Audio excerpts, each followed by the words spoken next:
Iran's supreme leader has praised the country's Basij paramilitary force for its role in the deadly crackdown on anti-regime protesters. Meeting with Basij personnel in Tehran Saturday, Ayatollah Ali Khamenei described the popular protest movement as rioters and thugs backed by foreign forces and praised innocent Basij fighters for protecting the nation. The Basij is a wing of Iran's Revolutionary Guard deployed to the streets as protests have swelled since September. The protest movement was initially sparked by the death of 22-year-old woman Mahsa Amini in the custody of Iran's morality police. Amnesty International says the Basij have been ordered to mercilessly confront protesters. When facing the enemy on the field of battle, the Basij has always shown itself to be courageous, not afraid of the enemy, the supreme leader said Saturday. Add feedback. You saw in the most recent events, our innocent and oppressed Basijis became the targets of oppression so that they wouldn't allow the nation to become the targets of rioters and thugs and those on the enemy payroll, whether wittingly or unwittingly. They gave of themselves to free others, Khamenei said. A protester holds a portrait of Mahsa Amini during a demonstration in Tehran on September 20, 2022. A protester holds a portrait of Mahsa Amini during a demonstration in Tehran on September 20, 2022. Ozan Koz/AFP Getty Images. Khamenei's words come days after United Nations High Commissioner for Human Rights Chief Volker Turk warned Iran is in a full-fledged human rights crisis due to the clampdown on anti-regime dissidents.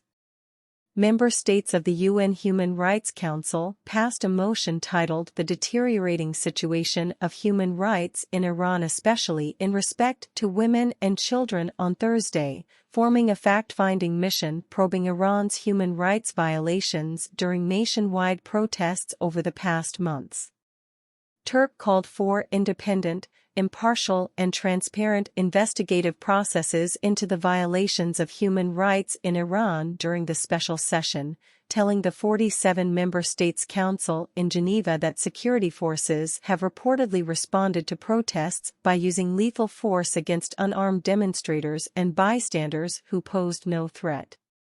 More than 14,000 people, including children, have been arrested in connection with the protests, according to Turk. He said that at least 21 of them currently face the death penalty and 6 have already received death sentences.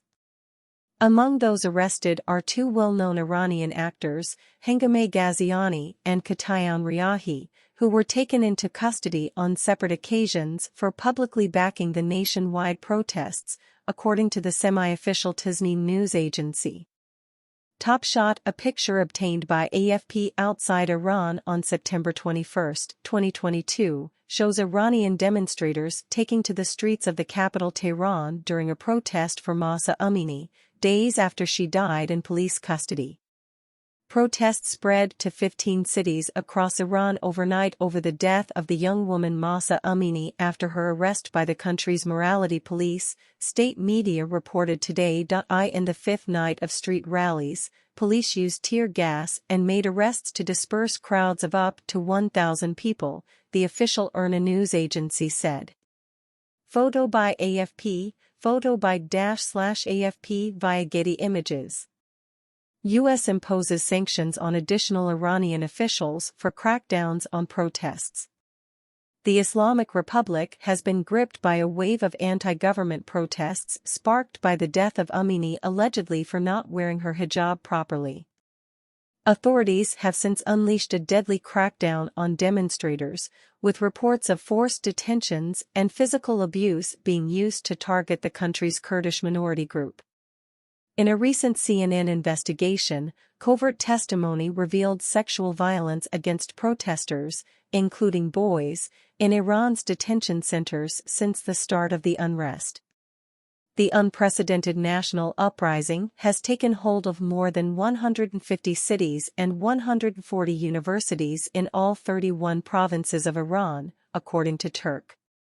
The violent response of Iran's security forces toward protesters has shaken diplomatic ties between Tehran and Western leaders. The White House on Wednesday imposed its latest round of sanctions on 3 officials in Iran's Kurdish region, after U.S. Secretary Antony Blinken said he was greatly concerned that Iranian authorities are reportedly escalating violence against protesters. During an interview with Indian broadcaster NDTV on Thursday, Iranian Deputy Foreign Minister Ali Khamenei said foreign powers were intervening in Iranian internal affairs and creating fallacious narratives.